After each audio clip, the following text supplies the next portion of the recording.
चलिए, तो हम रिलेटिव क्लास की बात कर रहे हैं और सबसे यहाँ पे आपके सामने देखिए तीन अलग अलग जो है ये 1 2 3 करके दिया हुआ है। हर जो नंबर है वन जैसे नंबर है, यहाँ दो सेंटेंस आपको दिए हैं। इस ये जो दो दो सेंटेंस के समूह को दिखाया गया आपके सामने, इनके समूह को देखिए कंबाइन करके दिखाया गया है। तो जैसे सबसे पहला वाला सेंटेंस है कि आई मेट हरी, तो आई मेट हरी हो गया आपका ये। अब उसके बाद से आप देख रहे हैं कि हरी हैड जस्ट रिटर्न, तो ये जो हरी हैड जस्ट रिटर्न है, अब इन दोनों सेंटेंस को जोड़ा गया है। तो आप सभी को पता है कि जब ये जो हरी है ये दूसरे सेंटेंस में फिर हरी आ रहा है, ये रिपीट हो रहा है, तो जब जोड़ेंगे आप तो जोड़ते समय आप हरी की जगह पे हु लगा देंगे। तो I met Hari who had just return, तो इस तरह से ये सेंटेंस को जोड़ा गया है। दूसरे सेंटेंस को ध्यान दे, I have found the pen, तो यहाँ पे पेन है। अब ध्यान दीजिए, I had lost the pen, तो यहाँ किस पेन की बात हो रही है? उस पेन की बात हो रही है जो आपने खो दिया था। ठीक है, तो यहाँ पे क्या होगा, I have found the pen which I had lost. ठीक है, तो यहाँ विच का यूज हुआ है। जो तीसरा सेंटेंस है वो क्या है, here is the book you lent me the book, तो यहाँ पे हियर इज द बुक हो गया और फिर उसके बाद क्या हो गया, दैट यू लेंट मी, जिसे तुमने मुझे दिया था। तो ये आपके सामने सिचुएशन है कि आप देख रहे हैं कि किस प्रकार दो अलग अलग ग्रुप के सेंटेंसेस हैं, ग्रुप में सेंटेंसेस है, दो अलग अलग सेंटेंस को जोड़ के एक सेंटेंस बनाया गया है। अब यहाँ पे बारी बारी से रेन एंड मार्टिन बताने की कोशिश कर रहे हैं कि now let us examine the work done by each of the word. ये जो वर्ड आपको दिख रहा है जैसे हु है, विच है, दैट है, ये तीनों वर्ड मिलके क्या काम कर रहे हैं इसको हम देखते हैं। तो भाई जल्दी जल्दी देखते हैं।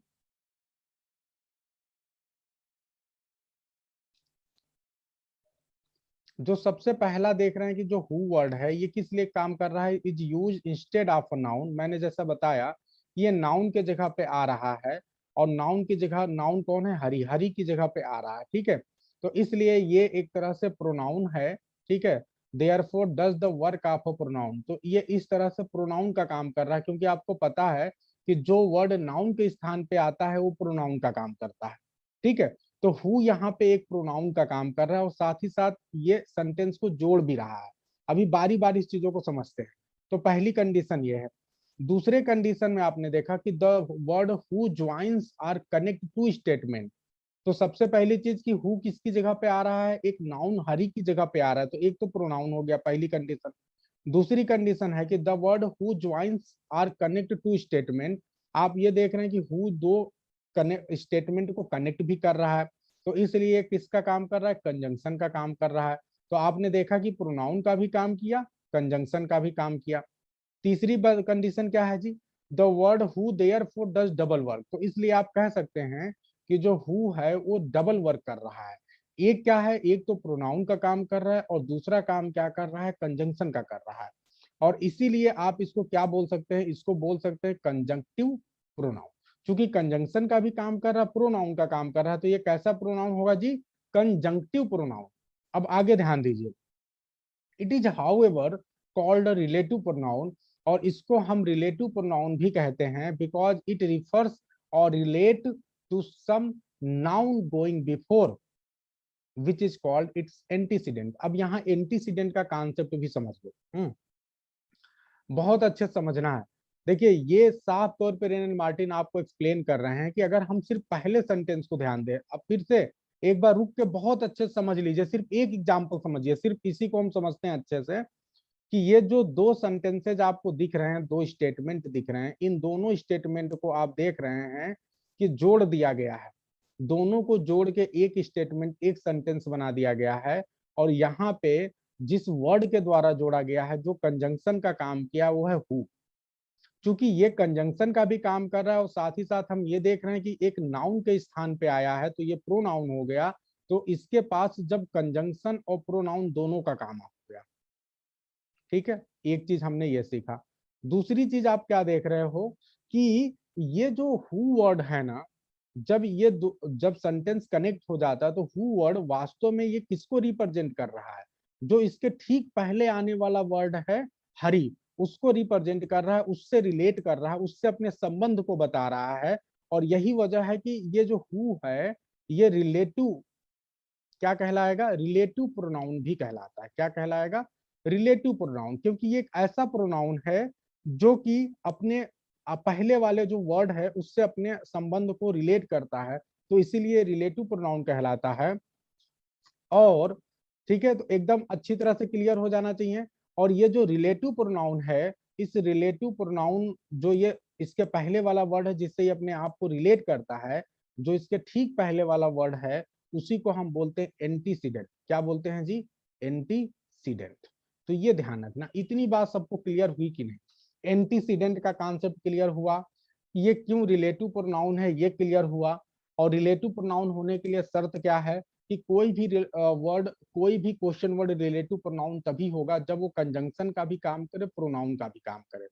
जब ये दोनों का काम करेगा, ठीक है, और साथ ही साथ जो पहले आने वाला जो वर्ड है उससे अपने कनेक्शन को बताएगा, तो ऐसी कंडीशन में ये रिलेटिव प्रोनाउन कहलाएगा। ठीक है, जिस वर्ड से ये अपने संबंध को जोड़ता है, जिस वर्ड से अपने संबंध को बताता है, वो वर्ड कहलाता है एंटीसीडेंट। ये बहुत इंपॉर्टेंट बात है। यस, तो यहाँ पे जो हरी है वो एंटीसीडेंट है।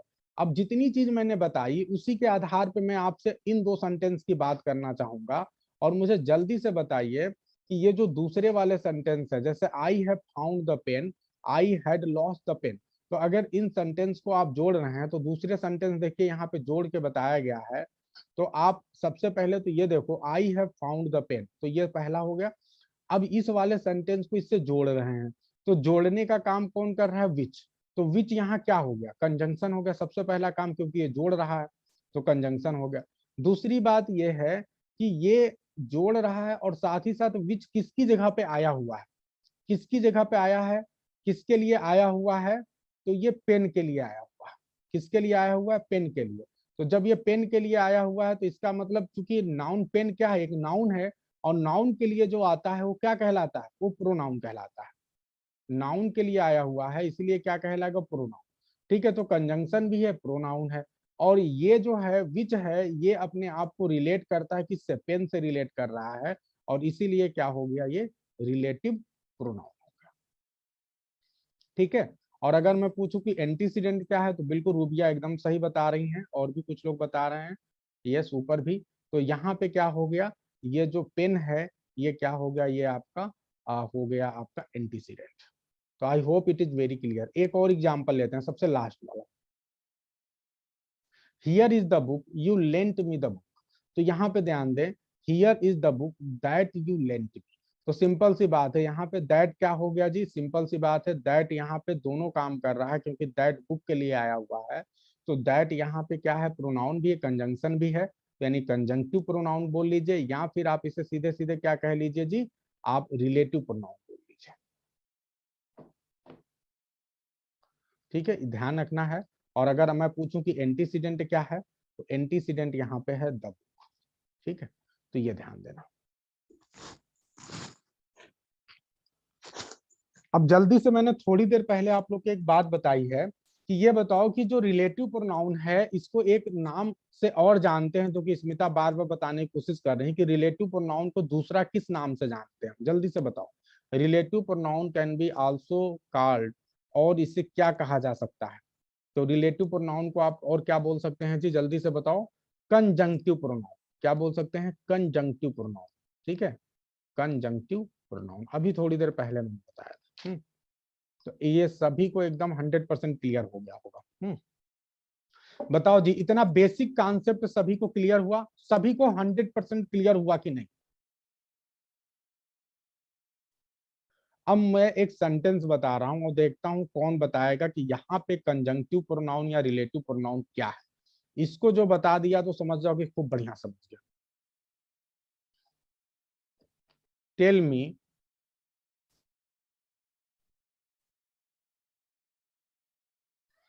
Tell me where you are going. अब बताइए, अगर आपने ये बोला कि tell me where you are going, अब आप लोग ये बताइए कि यहाँ पे एंटीसीडेंट क्या है और यहाँ पे रिलेटिव प्रोनाउन क्या है। एनीवन जो बता देगा उसके लिए मैं जो है बहुत बढ़िया मिठाई, चॉकलेट, डिजिटल चॉकलेट भेजूंगा मैं।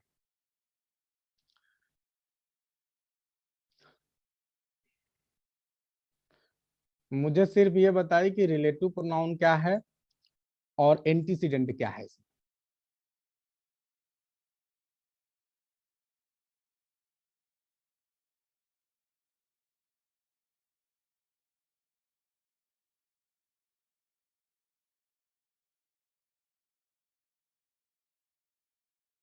नो, ये इंट्रोगेटिव नहीं है। राजकुमार जी कह रहे हैं एंटीसीडेंट नहीं है। चलो, अब यहाँ पे बात ध्यान, बहुत अच्छा समझना, बहुत डीपर लेवल पे। इसी तरह आपको एग्जाम में फंसाया जाए। ये जो वेयर है, अच्छा देखो, आप लोगों में से कुछ महान लोग हैं, मैं बार बार बोलता हूँ, ये आप अपने साथ धोखा कर रहे हो। सिर्फ 32 लोग या 31 लोग क्लास में हैं। नॉर्मली जो है 35 लोग, 37 लोग, 38 लोग रहते हैं। अब इनका क्या होगा भगवान ही जाने। ये जो लाइव क्लास है ना, ये मजा आप कभी नहीं पाने वाले हो, है ना। बाद में चाहे जितनी रिकॉर्डिंग देख लो, वीडियो देख लो, जब आप जो पार्टिसिपेट करते हो ना, तब जो सीखते हो उसका आनंद कुछ और। हम्म अब एक बात ध्यान दो, ये जो वेयर है ना, ये वेयर, मैं अगर ये कहूं कि ये रिलेटिव प्रोनाउन है ही नहीं, ये रिलेटिव प्रोनाउन तो है ही नहीं। अब बोलो कैसे नहीं है। भाई रिलेट कहाँ कर रहा। अगर मैंने कहा रिलेटिव प्रोनाउन होने के लिए शर्त क्या है, रिलेटिव प्रोनाउन होने के लिए शर्त ये है कि जो वर्ड है वो प्रोनाउन की तरह आए। हम्म, ठीक है। तो ये बताओ, ये क्या प्रोनाउन की तरह आया हुआ है वेयर। पहली बात तो वेयर प्रोनाउन ही नहीं है, वेयर तो प्रोनाउन ही नहीं है, और ये रिलेटिव एडवर्ब भी नहीं है जितने लोग बोल रहे हैं। हम्म तो सबसे पहली चीज कि ये जो वर्ड आता है, आप सभी को मैंने अभी कल ही की क्लास में बताया कि जो प्रोनाउन है वो सिर्फ तीन ही है रिलेटिव। कौन कौन है जी? Who, what and which. तो सबसे पहले तो यही ध्यान देना था कि सिर्फ यही तीन वर्ड हैं जो रिलेटिव इंट्रोगेटिव प्रोनाउन है, और इन्हीं को आप रिलेटिव बना पाओगे। ठीक है। तो सबसे पहली तो शर्त ये है कि ये है नहीं। अच्छा, दूसरी बात, थोड़ी देर के लिए आपको ये भी तो ध्यान देना है कि ये जो है रिलेटिव प्रोनाउन तभी होगा जब ये रिलेट करेगा। लेकिन ये बताओ कि वेयर किसी से रिलेट कर रहा है? मी से वेयर का क्या नाता है? कोई नाता है, कोई संबंध है? बहुत डीपर लेवल पे बात बता रहा हूं, और एक बात समझ गए तो पूरा फिर गांठ बन जाएगी। भाई वेयर से मी का क्या संबंध है? कोई संबंध नहीं, कोई संबंध ही नहीं है, कोई रिलेशन नहीं, तो रिलेटिव प्रोनाउन हुआ ही कहाँ। रिलेटिव प्रोनाउन होने के लिए शर्त यह है कि रिलेट करे। ठीक है। जैसे आपने कहा कि I met Hari who had just return, तो सीधी सी बात है कि हु से हरी का संबंध बन रहा है। ठीक है। अब पेन विच आपने बोला, तो विच विच से पेन का संबंध है, दैट से बुक का संबंध है। तो जब रिलेट हो रहा है तभी तो रिलेटिव प्रोनाउन है। कुछ लोगों ने बोला सर रिलेटिव एडवर्ब है, रिलेटिव एडवर्ब भी नहीं है। क्यों? क्योंकि रिलेटिव एडवर्ब भी होने के लिए तो उसे रिलेट करना पड़ेगा, तो रिलेट तो हो ही नहीं रहा है। ठीक है। तो इसलिए ये क्या है, ये सच मायने में देखा जाए तो ये जो है, ये कंजंक्शन है, और सिर्फ कंजंक्शन है। ठीक है, ध्यान रखिए। तो ये जो है, अब ध्यान दीजिए। हम्म ये कंजंक्शन ऑफ प्लेस है। ठीक है। तो अब यहाँ पे ध्यान दीजिए, ये जो वेयर है ये वास्तव में रिलेटिव प्रोनाउन नहीं है, अच्छी तरह से याद रखना। अगर मैं आपसे पूछूं कि ये कौन सा क्लॉज है, अब यहाँ एक बात ध्यान दो, रिलेटिव प्रोनाउन से जुड़ने वाला जो भी क्लाज बनेगा उस क्लाज को आप क्या बोलोगे? Relative clause. या तो आप रिलेटिव क्लाज बोलोगे, और चूंकि रिलेटिव क्लाज हमेशा क्या करता है, अपने आने वाले जो उसके पहले आने वाला शब्द है, एंटीसीडेंट है, उसी के बारे में बताता है, विशेषता बताता है। तो जो क्लाज किसी चीज की विशेषता बताता है, उसके बारे में बताता है, वो क्या कहलाता है जी? एडजेक्टिव क्लाज कहलाता है। तो हमेशा ध्यान रखना कि जो आपका रिलेटिव क्लाज है उसी को हम एडजेक्टिव क्लाज बोलते हैं। अच्छी तरह से अपने दिमाग में सेट कर लो। कि relative clause is also known as adjective clause. एकदम रट लो इसे। तो ये जो है एडजेक्टिव क्लॉज होगा, ये जितने भी आपने तीन पढ़े, who had just return, which I had lost, that you lent me, ये वाला, तो ये सारे रिलेटिव क्लॉज थे और साथ ही साथ यहाँ एडजेक्टिव क्लॉज का। अब आपके मन में आ रहा होगा सर ये कौन सा क्लॉज है? तो सीधी सी बात है, जो समय को दिखाता है। जब आप एडवर्ब चैप्टर पढ़ेंगे तो आपको पता होगा adverb of time, adverb of place, ऐसे करके आता है। तो ये वास्तव में एडवर्ब ऑफ प्लेस है। ये क्या है जी? एडवर्ब ऑफ प्लेस है। ठीक है, तो ये चूंकि ऐसा कंजंक्शन जो कि प्लेस को दिखाता है, ठीक है, तो वो एडवर्ब ऑफ प्लेस हो गया। और इसीलिए ये जो क्लाज होगा, ये कौन सा क्लाज कहलाएगा? ये एडवर्ब क्लाज कहलाएगा। ये कौन सा क्लाज कहलाएगा? ये एडवर्ब क्लाज कहलाएगा। ये आप लोगों को मैं क्लाज की एक बहुत बेसिक चीज पढ़ा दिया। तो एग्जाम में आप रिलेटिव क्लाज और एडवर्ब क्लाज में बच्चे बहुत कंफ्यूज हो जाते हैं।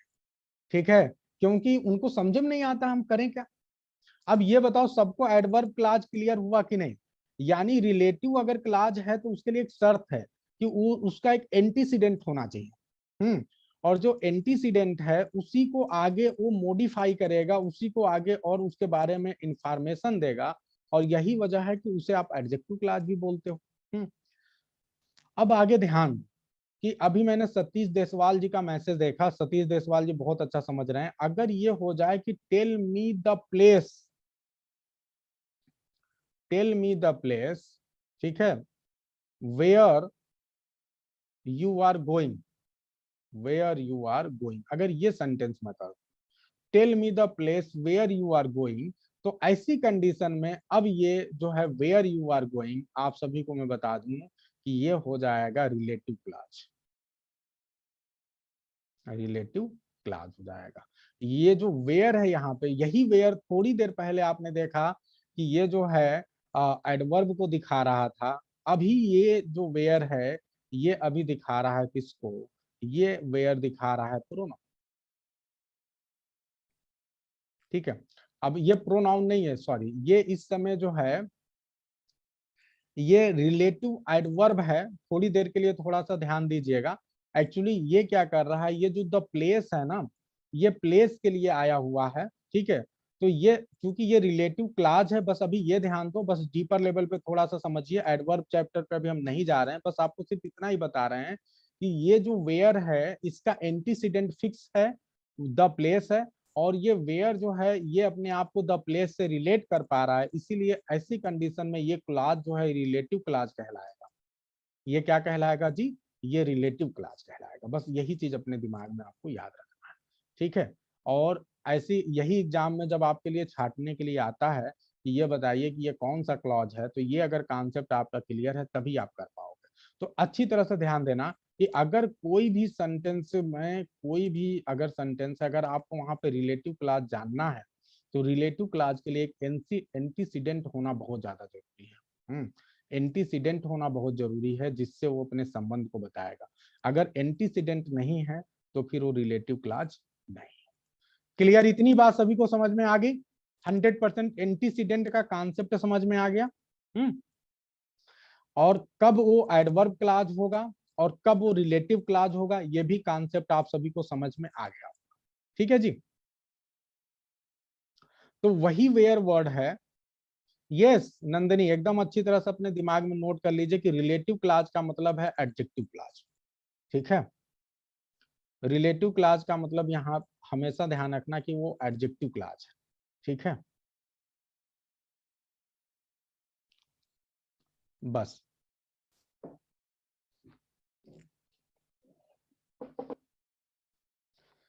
ये यहाँ पे बिल्कुल रूबिया का एक प्रश्न है कि सर वेयर यहाँ पे क्या है? वेयर आप नोट कर लीजिए, ये रिलेटिव एडवर्ब है। रिलेटिव एडवर्ब है।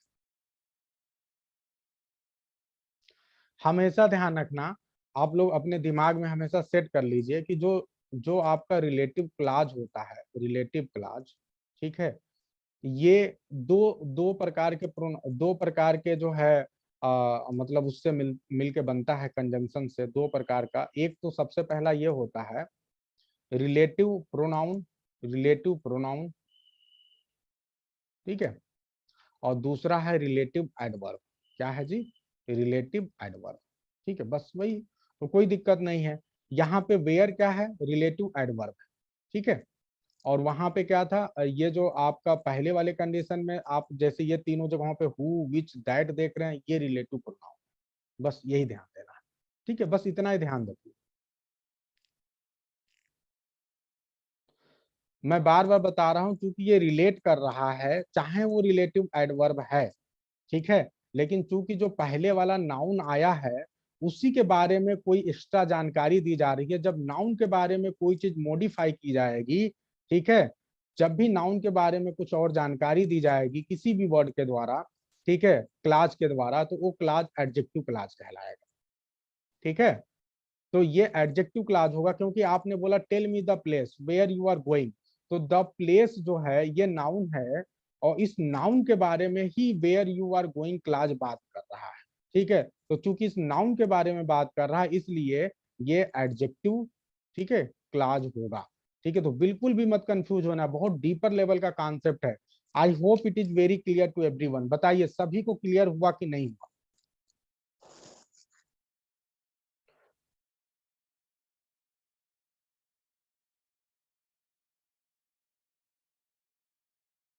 बिल्कुल, देखिए कमलेश जी ने एक बहुत अच्छा सेंटेंस आप सभी के सामने लिखा है कि tell me when you will give give my money. तो जब tell me when you will give my money है, ये सेंटेंस मैं लिख ही दे रहा हूँ, बहुत अच्छा। देखिए आप सभी लोग बहुत अच्छा प्रयास कर रहे हैं। मैं बार बार कहता हूँ कि जब आप सीख रहे हैं, अगर आप एग्जाम्पल बना के भेजते हैं तो 100% सीख रहे हैं। जैसे आपने बोला कि tell me when you will, ठीक है, गिव माय मनी। तो यहाँ पे ध्यान दीजिए कि यहाँ पे जो वेन है इसका कोई एंटीसीडेंट नहीं है, और एंटीसीडेंट न होने की वजह से ये एडवर्ब को शो कर रहा है, ठीक है, normal adverb, adverb of time को शो कर रहा है। और ये जो पूरा पूरा क्लाज होगा ये क्या होगा? एडवर्ब क्लाज कहलाएगा, ठीक है जी। एडवर्ब क्लाज ऑफ टाइम होगा, क्या होगा जी? एडवर्ब क्लाज ऑफ टाइम होगा। लेकिन अगर आपने कहा कि tell me the time when you will give my money, तो ऐसी कंडीशन में द टाइम जो है, ये टाइम जो है ये नाउन का काम कर रहा है, और ये जो पूरा पूरा when you will give me money है ये रिलेटिव क्लास का काम कर रहा है, यहाँ एडजेक्टिव क्लास का काम कर रहा है, ठीक है। अब एक बार सब लोग एक साथ बोल दो कि यस सर, हमको एकदम बढ़िया से पक्का समझ में आ गया।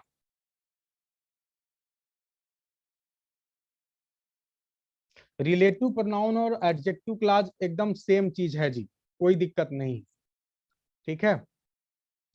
रिलेटिव प्रोनाउन को आप एडजेक्टिव क्लास नहीं बोलते हैं राजकुमार जी, बस एक बात समझना है कि जो रिलेटिव प्रोनाउन है ना वो एडजेक्टिव क्लास उस बनाता है, ठीक है। मतलब रिलेटिव प्रोनाउन के साथ जो मिल के पूरा आपका जो पार्ट बाद वाला पार्ट आ रहा है, क्लॉज आ रहा है, वो पूरा क्लॉज जो है रिलेटिव क्लॉज कहलाएगा, एडजेक्टिव क्लॉज कहलाएगा, ठीक है जी। तो ये condition, which I had lost, ठीक है, तो विच हो गया आपका रिलेटिव प्रोनाउन, और इसके बाद पूरा सेंटेंस मिलके बन जाएगा रिलेटिव क्लॉज, ठीक है। हमने आपको यहीं पे एडवर्ब वाले चैप्टर का भी एक चीज बता दिया है कि रिलेटिव एडवर्ब भी होता है, ठीक है, ताकि आप लोग अब कभी भूलो। चलो जी, तो हमने बहुत डीपर लेवल पे चीजें शुरू में ही आपको क्लियर कर दी, जो आपके एग्जाम में बार बार आता है वो हमने देख लिया।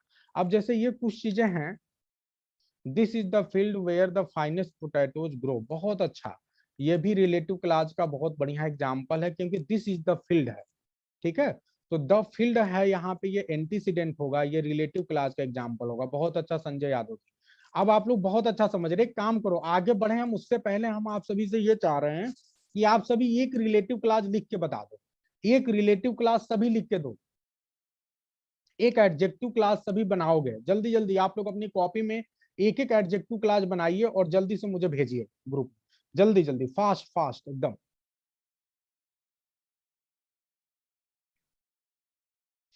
जल्दी से, टाइम नहीं लगना चाहिए।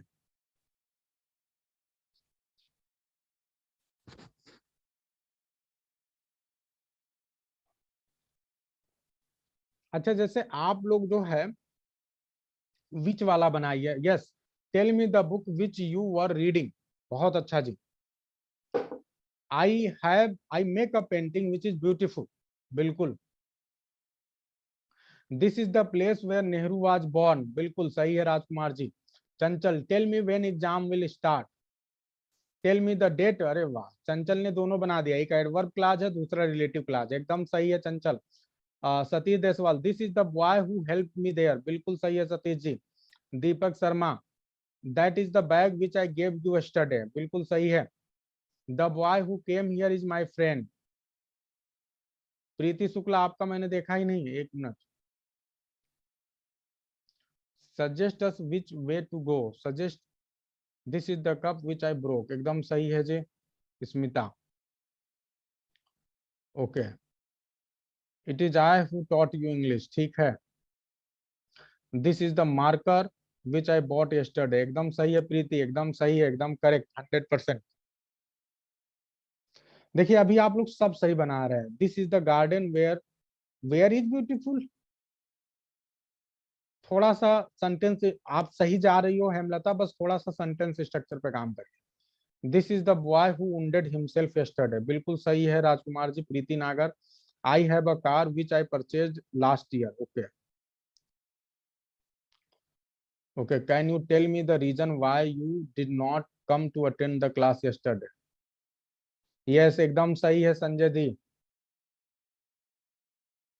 अब देखो ध्यान दो, जैसे अगर आपने कहा टेल मी द रीजन, अगर टेल मी द रीजन न रहता tell me why you did not come, तो ये हो जाता है एडवर्ब क्लॉज। लेकिन जब आपने कहा tell me the reason why you did not come, तो रीजन को why you did not come modify कर रहा है, इसलिए ये यहाँ पे एडवर्ब एडजेक्टिव क्लॉज होगा।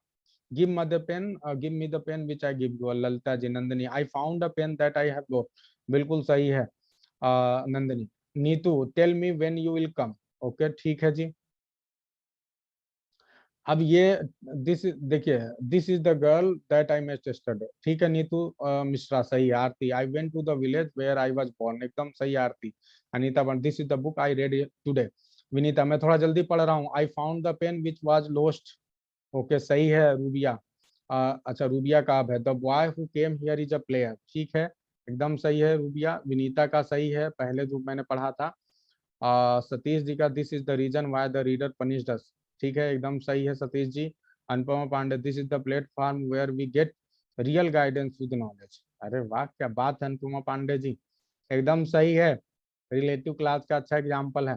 संतोष ji, this is the boy who stole, who stole the book लिखिए। Hemlata, I have a car which was lost. ठीक है। Smita, this is the place where I got injured. ठीक है। रुचि आपका सही था, मैंने पढ़ा तो था। Okay Nagen ji, this is the house where which my father which built my father, नहीं, which was built my father, Nagen Singh. ये सही होगा। Sanjay ji, this is the golden chance which should not be lost. एकदम सही है Sanjay ji. I want to know what is the cause of your confusion. Okay, adverb clause or relative adverb.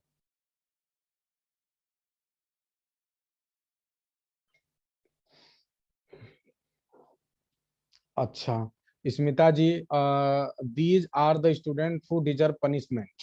एकदम सही है। Listen carefully the lesson what. ठीक है, sir is teaching. एकदम सही है चंचल। तो ये एकदम सही है, 100% आप लोग कर रहे हैं। This is the person whom I respect very much. This is the boy who is very intelligent। एकदम सही है Hemlata ji. This is the boy who is very intelligent। एकदम सही है। This is the house which I like most. एकदम सही है। अब आप लोग बनाना बंद करिए, एकदम सही कर रहे हैं। एकदम 100% सभी लोग सही कर रहे हैं। बहुत बढ़िया, बहुत ही शानदार। इतने ज्यादा आप लोगों ने एग्जाम्पल कर दिया, क्या बात है। सभी लोग अपने लिए तालियां बजाओ।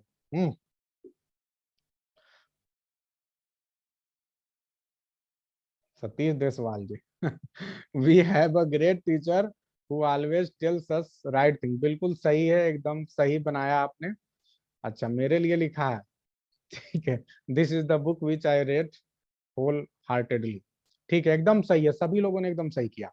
अब ध्यान दीजिए जी, बहुत ही शानदार आप लोग कर रहे हो। देखो मैंने क्या किया, मैंने आपको कंफ्यूजन को दूर किया। आप लोग को मैं सच बताऊं कि मैं हमेशा से सोचता था काश मेरे पास कोई टीचर ऐसा हो जो कि मैं करूं और मुझे बताए, लेकिन ऐसा नहीं हो पाया। वो कमी मैं आप सभी की दूर करने की कोशिश करता हूं कि मैं मतलब आप सभी को खूब एग्जाम्पल करा पाऊं, कम से कम जो मुझे कभी कमी खली वो आपको ना खले। ठीक है। ये मेरी हमेशा कोशिश रहती है और वही कोशिश के तहत मैं आप सभी से, अब मुझे नहीं लगता कि आप लोग इतने सेंटेंस बना लिए अब कभी आप भूलोगे। ठीक है। तो चलिए अब एक काम करते हैं, अब ये हम और आगे बढ़ते हैं और चीजों को देखते हैं। देखिए अब हम आते हैं फॉर्म्स ऑफ रिलेटिव प्रोनाउन। तो देखिए ये वाला बहुत आसान कठिन नहीं है, क्योंकि ये हम ऑलरेडी जब हमने रिलेटिव इंट्रोगेटिव प्रोनाउन देखा तो वहां ये चीजें देख लिया। तो जो रूल नंबर 149 है ये आपसे बता रहा है कि जैसे हम हु के रूप की बात करते हैं, जब हु को रिलेटिव प्रोनाउन की तरह यूज करते हैं, तो जैसे हमने इंट्रोगेटिव में देखा था ना, सेम वैसे ही नॉमिनेटिव केस हु होगा, जेनेटिव केस हुज होगा और एक्कुसेटिव केस हुम या हु होगा। ठीक है। हु को अक्सर स्पोकन में यूज करते हैं, आप राइटिंग में हुम ही यूज करिए। अब ये कुछ एग्जाम्पल दिखा रहे हैं आपके सामने कि किस प्रकार से हु, हुम, हुज ये सारा यूज हुआ है। तो ये बहुत कठिन नहीं है, बहुत आसानी से आप लोग जान चुके हैं, समझ चुके हैं। ठीक है। तो वैसे ही यूज करना है। बस आप लोग एक बात ध्यान रखिएगा कि जब भी आप यूज करिए, जब भी आप यूज करिए इनका, तो आप एक बात ध्यान रखिए कि आप ये सोचिए कि हमें हु का जहां प्रयोग करना है, अगर आप हु की जगह पे ही का यूज कर रहे हैं तो क्या सही सही मीनिंग दे रहा है?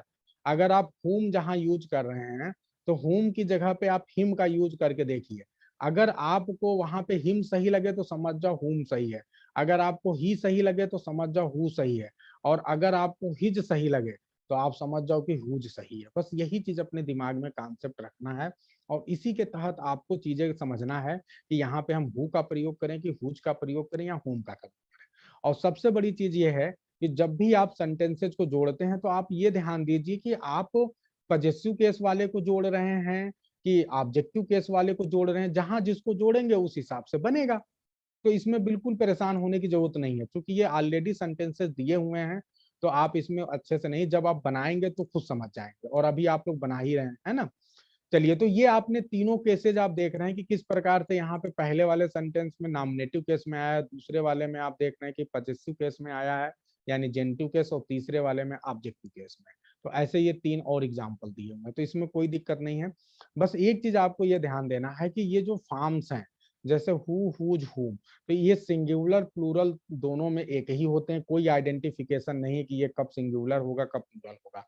और मैस्कुलिन फेमिनिन, चाहे मैस्कुलिन फेमिनिन हो चाहे आपका सिंगुलर प्लूरल हो, आप हु का ही जो फॉर्म है वही यूज करोगे। केवल वर्ब के आधार पे वो पहचान में आ जाता है कि ये सिंगुलर है कि प्लूरल है। ठीक है जी। अब रूल नंबर 150 पे चलते हैं। रूल नंबर 150 कुछ नहीं कह रहा है, ये रिलेटिव प्रोनाउन हुच के विच के बारे में बात कर रहा है, और ये बताना चाह रहा है कि विच का जो नॉमिनेटिव केस है और एक्कुसेटिव यानी ऑब्जेक्टिव केस सेम होता है। तो ये भी कोई दिक्कत नहीं, आपके सामने एग्जाम्पल है। अब एक चीज ये और बताना चाह रहे हैं कि जब रिलेटिव प्रोनाउन ऑफ विच की बात करते हैं तो इसका कोई जेनेटिव केस नहीं होता है, लेकिन कई बार आप हुज को जो है यूज कर सकते हैं। ठीक है। तो आप जो है आप ऑफ विच की बजाय अगर आप हुज का प्रयोग कर लें तो भी चलेगा। ठीक है। तो विच के पजेसिव केस के रूप में हुज का प्रयोग आपको कई जगहों पे दिख जाएगा, कोई दिक्कत नहीं है। और कहीं कहीं आपको ऑफ विच भी लिखा हुआ मिल जाता है, तो दोनों चल जाता है। सब्स्टिट्यूशन के तौर पे अगर पजेसिव केस बनाने की जरूरत ही पड़ गई तो आप हुज का प्रयोग करके पजेसिव केस विच का बना सकते हैं। ठीक है। आगे बढ़ते हैं। ये बस बेसिक चीजें हैं, बस इसको बस सुनते जाइए और आगे जब इसका यूज होगा तो आपको और अच्छे समझ में आएगा। अब हमने दैट के बारे में देख लेते हैं। ये कह रहे हैं कि जो रिलेटिव प्रोनाउन दैट है, ठीक है, ये जो है सेम फॉर्म में आता है, चाहे सिंगुलर हो चाहे प्लूरल हो, और नॉमिनेटिव और एक्कुसेटिव केस में भी सेम फॉर्म में आता है। इसका कोई जेनेटिव केस होता नहीं है, यानी इसका जेनेटिव बनता ही नहीं है। अब ध्यान दीजिए, he that is content is rich, ये आपके सामने कुछ एग्जांपल है। That that touch pitch will be defiled, take anything that you like. ठीक है। तो ये आपने देखा कि ये दैट के डिफरेंट सेंटेंसेज हैं।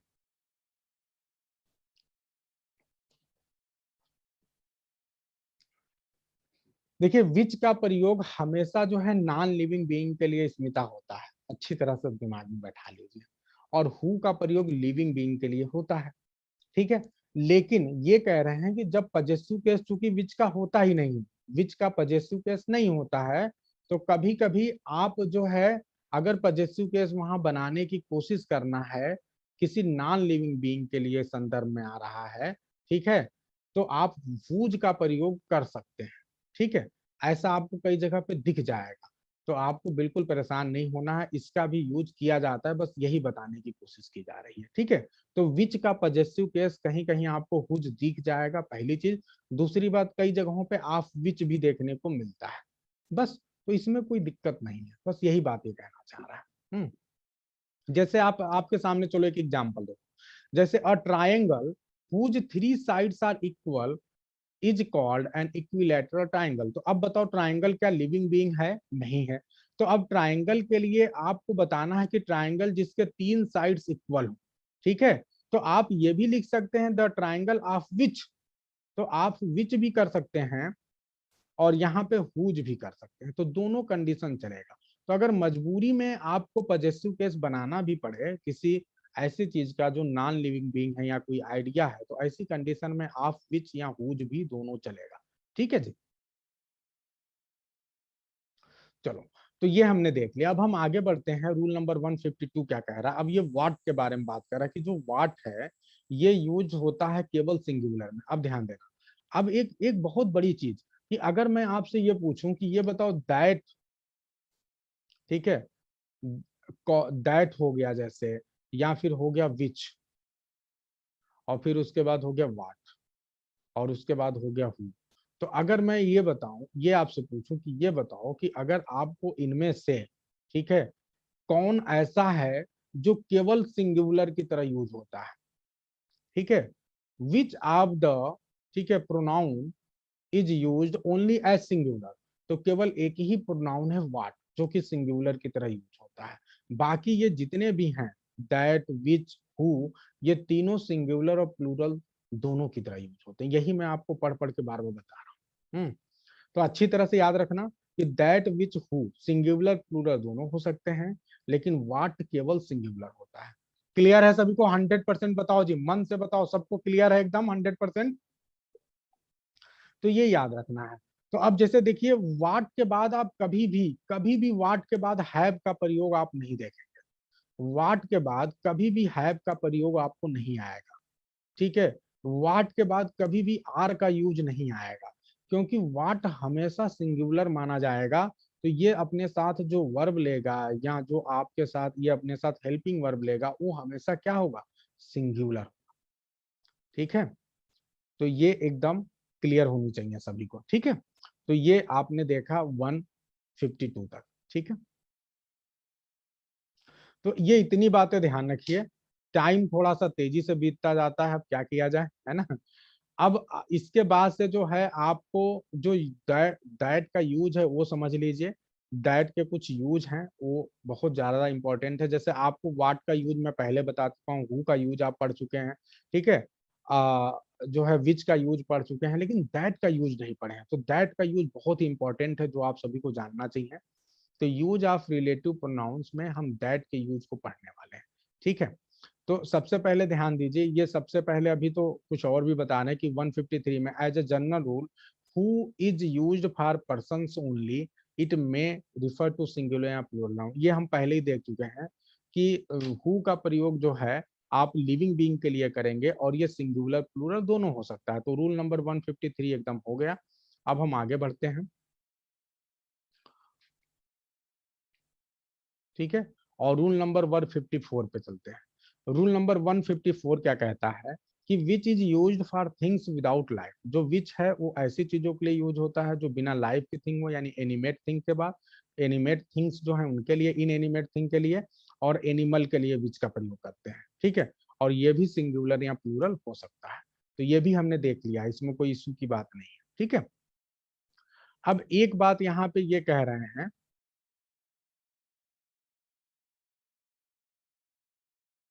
ठीक है, कि देखो कई बार जब कोई ऐसी चीज हो जैसे जो नेचर के फेनामेना होते हैं, ये तो आप लोग को पहले भी बताया जा चुका है कि अगर कोई भी नेचर की चीज हो जो कि लाइफ को रिप्रेजेंट करती है, तो ऐसी कंडीशन में उसके लिए भी अगर आप उसे लिविंग बीइंग की तरह प्रयोग करोगे तो उसके लिए आप हु का यूज कर सकते हो। तो इसमें तो कोई इशू ही नहीं है, ठीक है। तो ये हो गया। तो रूल नंबर 153 154 में भी कोई इशू नहीं है, पहले ही आप पढ़ चुके हैं, ठीक है, आपको पहले भी बताया जा चुका है, ठीक है। अब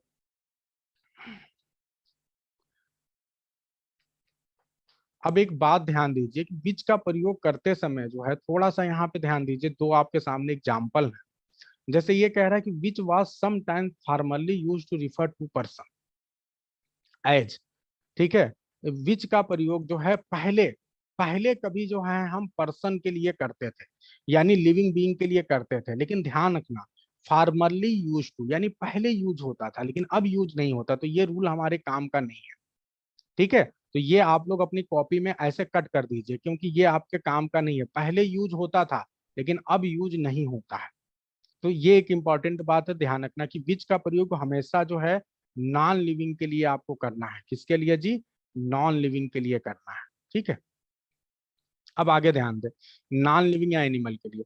दूसरा, तो विच का प्रयोग जो है कभी पर्सन के लिए करता था, वो आपको करना है नहीं। तीसरी बात क्या है यहाँ पे, विच में also refer to a sentence, ये इंपॉर्टेंट है कि विच का प्रयोग किसी सेंटेंस के लिए भी किया जा सकता है। जैसे the man was said to be drunk, उस मैन के बारे में कहा गया कि जो है वो ड्रंक है, यानी उसने जो है बहुत ज्यादा नशा किया हुआ है, पिया हुआ है।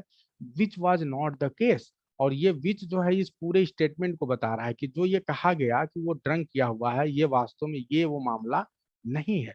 तो ये कौन सा मामला नहीं है, यही जो बात कहा जा रहा है कि उसने ड्रंक किया हुआ है। तो ये जो विच है ये पूरे पूरे स्टेटमेंट को दिखा रहा है। इसी प्रकार से ही सेड ही सा me there which was a लाई, तो ही सेड उसने कहा कि उसने मुझे देखा था, वास्तव में ये क्या है, एक झूठ है। तो ये जो विच वाज अ लाई यानी जो एक झूठ है, ये पूरे पूरे इस सेंटेंस को स्टेटमेंट को ही दिखा रहा है कि ही सेड दैट ही सा मी देयर, कि उसने कहा था कि उसने मुझे देखा था, ये एक झूठ है। तो इतनी बात सभी को क्लियर हो गई कि नहीं जी? इतनी बात सभी को क्लियर होगी। अब जो इसके आगे की चीज है ना, जो defining and non defining pronoun है, ये हम कल की क्लास में बता पाएंगे, क्योंकि ये काफी डीपर लेवल पे आपको सीखना है। यहाँ तो रेन एंड मार्टिन ने बहुत थोड़ा समय दे दिया है, लेकिन हम आपको खूब एग्जाम्पल के द्वारा डिफाइनिंग एंड नॉन डिफाइनिंग को समझाएंगे, ठीक है। ठीक है, अब कल की क्लास में आपको नॉन डिफाइनिंग और डिफाइनिंग बताएंगे। तो ये एकदम अभी तक मैंने आपको जो बताया है, मैं एक बार फिर से उसका रिकैपिचुलेशन करा दे रहा हूँ कि आज की क्लास में मैंने आप सभी को बताया है कि रिलेटिव प्रोनाउन क्या होता है, सबसे पहली चीज। और साथ ही साथ हमने आपको ये बताया कि रिलेटिव जो है, जो रिलेटिव प्रोनाउन होता है, ये अपने पहले एक एंटीसीडेंट लेता है, और एंटीसीडेंट जो होता है उसी की विशेषता जो रिलेटिव प्रोनाउन से शुरू होने वाला क्लाज है वो बताता है। यही वजह है कि जो रिलेटिव प्रोनाउन से शुरू होने वाला क्लाज है उसको हम रिलेटिव क्लाज भी बोलते हैं, क्योंकि वो रिलेट करता है जो एंटीसीडेंट होता है उसको, उससे पहले उसी के बारे में कोई और एक्स्ट्रा जानकारी दी जाती है, ठीक है। लेकिन यदि कोई ऐसा सेंटेंस आए, कोई ऐसा क्लाज आए जो अपने पहले एंटीसीडेंट नहीं रखता है, ऐसी कंडीशन में निश्चित रूप से वो रिलेटिव क्लाज या फिर एडजेक्टिव क्लाज नहीं होगा। एडजेक्टिव क्लाज या रिलेटिव क्लाज होने के लिए शर्त है कि वो एंटीसीडेंट उसके पास होना चाहिए। सबसे पहली चीज ये हमने सीखी, ठीक है। दूसरी चीज हमने देखा कि किस प्रकार हु के डिफरेंट रूप होते हैं, subjective nominative case, objective case and possessive case. और जब हम दो सेंटेंसेस को जोड़ें या जब रिलेटिव क्लाज बनाए तो हम उनका सही उपयोग करें। और हमने ये भी सीखा कि जो हु के जितने भी रूप हैं ये लिविंग बीइंग के लिए आते हैं, और ये सिंगुलर और प्लूरल दोनों हो सकते हैं। दूसरी बात हमने क्या सीखा कि जो वाट की बात करते हैं, वाट जो है एक ऐसा प्रोनाउन है, एक ऐसा रिलेटिव प्रोनाउन है जो केवल सिंगुलर होता है, केवल वाट ही है जो सिंगुलर होता है, ये प्लूरल के रूप में नहीं आता है, ठीक है। ये बात ध्यान देना है, ठीक है। और ठीक है, तो ये हो गया वाट के बारे में। जब आप विच के बारे में बात करते हैं तो विच किसके लिए काम आता है जी? ये किसी थिंग को जो बिना लाइफ की हो उसको रिप्रेजेंट करता है, और साथ ही साथ एनिमल के लिए यूज होता है, और ये सिंगुलर और प्लूरल दोनों हो सकता है। एक चीज हमने और सीखा कि जो विच है, विच के जब आप पजेसिव केस की बात करते हैं तो आप वहां पे हुज का भी प्रयोग कर सकते हैं और कभी कभी ऑफ विच का भी प्रयोग होता है, ये भी हमने सीखा। दूसरी एक इंपॉर्टेंट हमने बात सीखी कि विच का प्रयोग हम कभी कभी पूरे सेंटेंस को या कोई स्टेटमेंट है उसको रिफर करने के लिए भी कर सकते हैं। ठीक है, तो ये काफी इंपॉर्टेंट चीजें थी जो हमने आज की क्लास में देखा और आप सभी ने खूब एग्जाम्पल के द्वारा चीजों को वो किया। ठीक है, तो आज की क्लास यहीं पे एंड करते हैं, मिलते हैं अगली क्लास में with a new lecture on relative pronoun. और आप सभी को मैं बता दूं कि रिलेटिव प्रोनाउन इतना ज्यादा इंपॉर्टेंट चैप्टर है, इतना ज्यादा इंपॉर्टेंट है कि अगर ये आपने सीख लिया तो आपका कॉन्फिडेंस लेवल काफी ऊपर हो जाएगा और आपको जो क्लॉज से रिलेटेड एग्जाम में क्वेश्चन आते हैं सिर्फ इसी को आपने बढ़िया से समझ लिया तो पूरी क्लॉज का कॉन्सेप्ट भी क्लियर हो जाएगा। Good night.